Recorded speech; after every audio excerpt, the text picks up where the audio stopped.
देखिए, पारस जी तो एनडीए से नाता तोड़ चुके हैं, लेकिन खबर ये भी आई थी कि पारस जी चाहते थे कि उनकी ही पार्टी के कुछ सांसदों को, उनको, उनके भतीजे को, राम सूरजभान को बीजेपी अपने ही सिंबल पर लड़ा दे चुनाव, लेकिन बीजेपी उसके लिए भी तैयार नहीं हुई।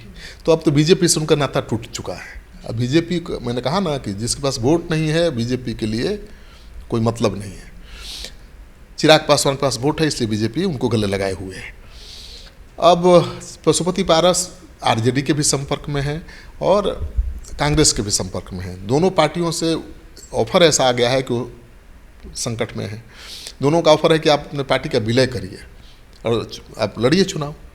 विलय कर भी देंगे तो 2 सीट मिल जाए आरजेडी में, समस्तीपुर की सीट मिल सकती है उनको और एक हाजीपुर की सीट मिल सकती है, लेकिन विलय करेंगे तो पार्टी ही खत्म हो जाएगी। नमस्कार, आप देख रहे हैं सिटी पोस्ट लाइव और मैं हूं आपके साथ हर्षिता प्रताप सिंह। हाजीपुर से अपनी उम्मीदवारी का ऐलान करने के बाद एक और चिराग पासवान कल जब पहली बार पटना पहुंचे तो उनका भव्य स्वागत हुआ, तो वहीं दूसरी ओर भाजपा ने अपने उम्मीदवारों की एक और लिस्ट जारी कर दी है जिसमें कुछ बदलाव भी देखने को मिले हैं। इस पूरे मुद्दे पर चर्चा करने के लिए हमारे साथ मौजूद है वरिष्ठ पत्रकार श्रीकांत प्रत्युष जी। सर, नई जो लिस्ट जारी हुई है भाजपा में, उसमें छोटे मोटे बदलाव देखने को मिले हैं। बिल्कुल, भाजपा ने केवल एक ही उम्मीदवार को हटाया है। अश्विनी चौबे बीजेपी के बहुत पुराने नेता हैं, बहुत लड़ाकू जुझारू नेता हैं, लेकिन लगता है कि उम्र की वजह से उनको बीजेपी ने बेटिकट कर दिया है।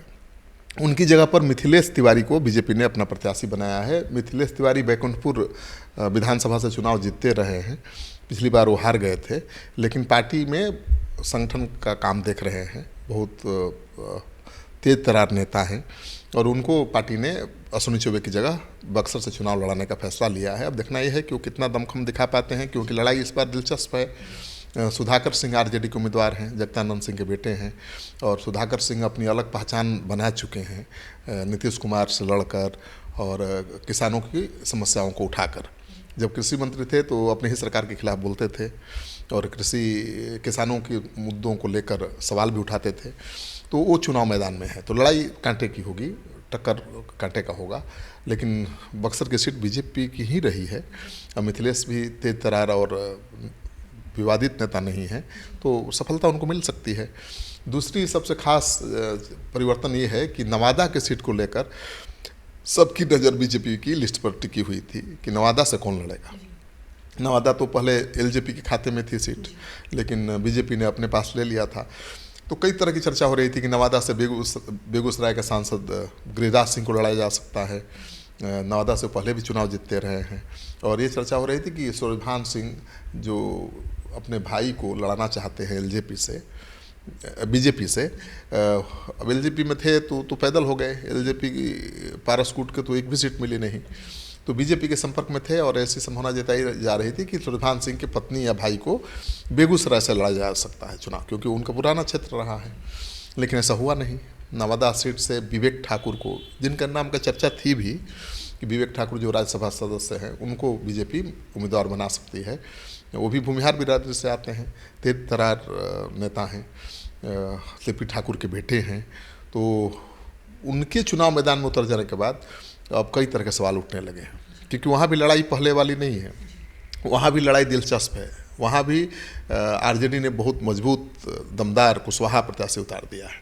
तो कुशवाहा तो बीजेपी के पारंपरिक वोटर रहे हैं, लेकिन बीजेपी के एमवाई समीकरण, लव कुश समीकरण को बिगाड़ने के लिए लालू यादव ने कई जगहों पर प्रयोग किया है।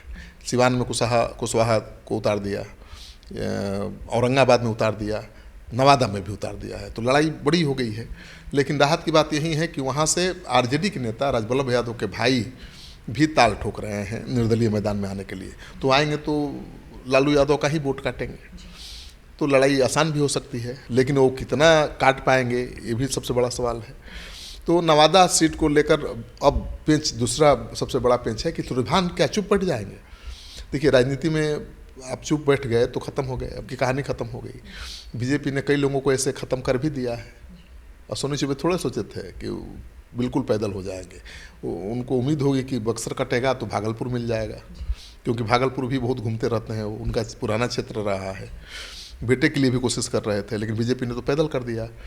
बक्सर से एक मिश्रा जी हैं, आनंद मिश्रा, आईपीएस अधिकारी हैं, नौकरी से वीआरएस लेकर घूम रहे थे और असम के मुख्यमंत्री उनकी पैरवी कर रहे थे।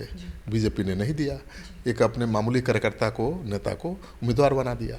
तो बीजेपी ने तो ये साफ कर दिया है कि कितने भी बड़े अधिकारी हों, कितने भी बड़े नेता हों, तुरंत पार्टी छोड़कर आएंगे तो उनको जल्दी जगह नहीं मिलने वाली है। हाँ, आप दमदार हैं, दमखम वाले हैं, आपकी मांग है, आपको लड़ाना मजबूरी है, तो बीजेपी कुछ भी कर सकती है।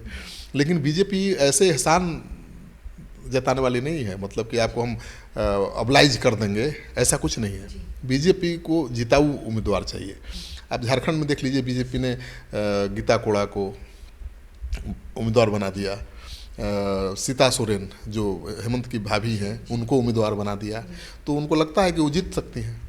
लेकिन बिहार में तो पैदल कर दिया बड़े बड़े नेताओं को, और भी कई नेता कतार में थे लेकिन सब बच गए, अपनी सीट बचाने में कामयाब हो गए। आर.के. सिंह की सीट खतरे में थी, रविशंकर प्रसाद की सीट खतरे में थी, वहाँ बीजेपी के कद्दावर नेता और जुआ तुर्क नेता हैं ऋतुराज, जोर लगाए हुए थे, अभी तक वो दिल्ली में बैठे हुए हैं, लेकिन रविशंकर जी बचा ले गए अपनी सीट। तो पटना से जितना कोई चुनौती है ही नहीं। राधा मोहन सिंह की सीट माना जा रहा था कि वो कट जाएगी, वो भी बचा लिया उन्होंने। कैसे बचाया हम पहले भी बता चुके हैं। तो सब लोगों ने अपनी सीट बचा ली, केवल अश्विनी चौबे नहीं बचा पाए। सूरजभान सिंह अगला कदम क्या लेंगे? क्या अपने भाई को निर्दलीय अब वो उतारेंगे चुनावी मैदान में? देखिए, सूरजभान सिंह चुप तो नहीं बैठेंगे और उन्होंने संकेत दिया है। हम हमारे चैनल से ही बात के दौरान 2 दिन पहले 3 दिन पहले उन्होंने कहा था कि चुनाव की तैयारी है, नामांकन भी करेंगे 28 तारीख को। लेकिन उस समय वो कह रहे थे कि एनडीए के साथ ही लड़ेंगे। चुनाव की तैयारी है लेकिन एनडीए के साथ लड़ेंगे, क्योंकि उम्मीद थी कि बीजेपी उनको सीट दे सकती है। बीजेपी ने तो दिया नहीं, देती भी कैसे? चिराग पासवान की यही शर्त थी कि सूरजभान को कहीं से नहीं लड़ाना है। चिराग पासवान मानते हैं कि सूरजभान ने उनकी पार्टी को तोड़ दिया, तो उनको किसी कीमत पर बखसने को तैयार नहीं थे। और बीजेपी के सामने यही शर्त थी कि भाई एक सीट भले हमको कम दीजिए, लेकिन सूरजभान और उनका परिवार कहीं से नहीं लड़ना चाहिए। बीजेपी ने मान ली। अब चिराग पासवान को थोड़े बीजेपी नाराज कर लेगी, लेकिन सूरजभान सिंह भी अपने बिरादरी के बड़े नेता हैं। नवादा ही नहीं, नवादा, बेगूसराय, भूमिहार बहुल क्षेत्रों में उनका अच्छा खासा प्रभाव है। लेकिन अब भूमिहार उनके कहने पर किस हद तक बीजेपी को छोड़कर उनका साथ देंगे, ये सबसे बड़ा सवाल है। क्योंकि वो तो कहते रहे कि हमारा केवल नवादा नहीं है, कई जगह है जहाँ पर हम प्रभावित कर सकते हैं। तो दावे तो कर रहे थे। अगर वाकई दमखम है, अगर उन्होंने दिखा दिया इस चुनाव में, तो बीजेपी फिर गले लगा लेगी। दमखम नहीं दिखाइएगा, बीजेपी कुछ देने वाली है। जी, सीटों की वैसे ही कमी है, ऐसे में एलजेपी के प्रदेश अध्यक्ष क्या कदम उठाएंगे? देखिए, एलजेपी के प्रदेश अध्यक्ष चाहते थे वाल्मीकि नगर से चुनाव लड़ना, वो ब्राह्मण का सीट है, लेकिन वो सीट तो जेडीयू ने छोड़ी नहीं है। चिराग पासवान को 6 की जगह 5 ही सीट मिली है, चाचा को तो एक भी सीट नहीं मिली। तो कायदे से चिराग पासवान को सभी सीटें मिलनी चाहिए थी। तो लगता है कि चिराग पासवान ने एक सीट राज्यसभा सीट के लिए ही छोड़ दिया है। चिराग पासवान की शर्त थी कि सूरजभान न लड़ेंगे नवादा से, उनका परिवार नहीं लड़ेगा।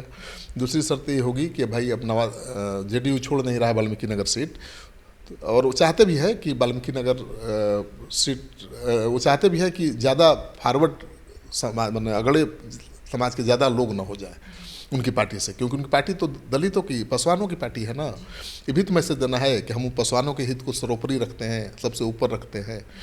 तो ज़्यादा भूमिहार ब्राह्मण राजपूत को नहीं लड़ाना चाहते हैं। वैशाली से राजपूत को लड़ा सकते हैं। अब राजू तिवारी को विवेक ठाकुर की जगह राज्यसभा भेजा जा सकता है, क्योंकि उनके कार्यकाल का 2.5 साल बचा हुआ है। और मुझे लगता है कि राजू तिवारी इसीलिए शांत हैं।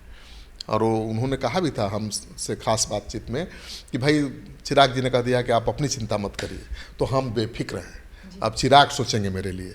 तो चिराग ने सोचा ज़रूर होगा, और मुझे यही लगता है कि पहले भी हम बता चुके हैं कि विवेक ठाकुर वहाँ से चुनाव लड़ेंगे नवादा से। पहले ही सिटी पोस्ट बता चुका है कि नवादा से विवेक ठाकुर चुनाव लड़ेंगे, और उनकी राज्यसभा सीट से राजू तिवारी एलजेपी रामविलास गुट के प्रदेश अध्यक्ष राज्यसभा जाएंगे।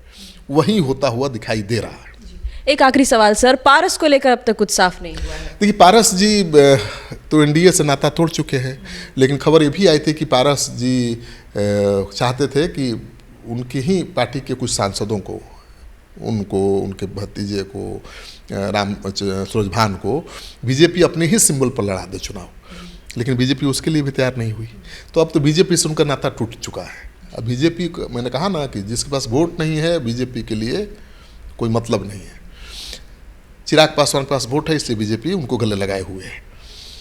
अब पशुपति पारस आरजेडी के भी संपर्क में है और कांग्रेस के भी संपर्क में है। दोनों पार्टियों से ऑफर ऐसा आ गया है कि वो संकट में है। दोनों का ऑफर है कि आप अपने पार्टी का विलय करिए और आप लड़िए चुनाव। विलय कर भी देंगे तो 2 सीट मिल जाए आरजेडी में, समस्तीपुर की सीट मिल सकती है उनको और एक हाजीपुर की सीट मिल सकती है। लेकिन विलय करेंगे तो पार्टी ही खत्म हो जाएगी। ये तो चिराग पासवान की और बड़ी जीत हो जाएगी। उनका पुराना बंगला जो झोपड़ी छाप था ना वो भी मिल जाएगा। 12 जनपद पर जो बंगला है अब तो वो भी मिल जाएगा। जितना भाव दे रही बीजेपी, अगर अच्छा परफॉर्म किया चुनाव में तो रामविलास का जो रुतबा था छिन गया था, चिराग पासवान से बंगला छिन गया था, वो बंगला मिल सकता है। चिराग पासवान को अहम मंत्रालय मिल सकता है। तो पशुपति पारस मुझे लगता है कि उनको कुछ खास नहीं मिलने जा रहा है। बहुत होगा तो उनको हाजीपुर से आरजेडी लड़ा सकती है, लेकिन उसको लेकर भी लालू यादव थोड़ा पशुपेश में है कि चिराग कहीं दुश्मन न मान ले हमेशा के लिए, क्योंकि चिराग की जरूरत तो सबको है ना। कभी भी चिराग किसी के काम आ सकते हैं। जैसे नीतीश कुमार के बिना सरकार बिहार में नहीं बनती है, आने वाले दिनों में चिराग के बिना सरकार किसी की नहीं बनेगी। तो लालू यादव क्यों परमानेंट उनको नाराज करना चाहेंगे? तेजस्वी को भी सीएम बनाना है तो चिराग चाहिए। तो हो सकता है कि वो बिल्कुल पैदल हो जाए और निर्दलीय चुनाव मैदान में उतर जाए पार्टी बचाने के लिए। तो आप सुन रहे थे श्रीकांत प्रत्यूष जी को, जिनका साफ कहना है कि जिसके पास वोट नहीं है भाजपा उसको टिकट देने के बारे में नहीं सोचेगी। और ऐसा ही देखने को मिल रहा है जब भाजपा अपनी उम्मीदवारों की लिस्ट जारी कर रही है। अब सवाल खड़ा हो रहा है सूरजभान सिंह को लेकर, पशुपति पारस को लेकर। आने वाले समय में क्या फैसला दोनों लेते हैं? सूरजभान सिंह अपने भाई को चुनावी मैदान में उतारने के लिए क्या कुछ करते हैं और पारस को बिहार में क्या कुछ मिलता है, ये देखने वाली बात होगी। फिलहाल इस खबर में इतना ही। अब आगे की खबरों के लिए देखते रहिए सिटी पोस्ट लाइव। इस वीडियो को लाइक करें, शेयर करें और चैनल को सब्सक्राइब करना ना भूलें। धन्यवाद।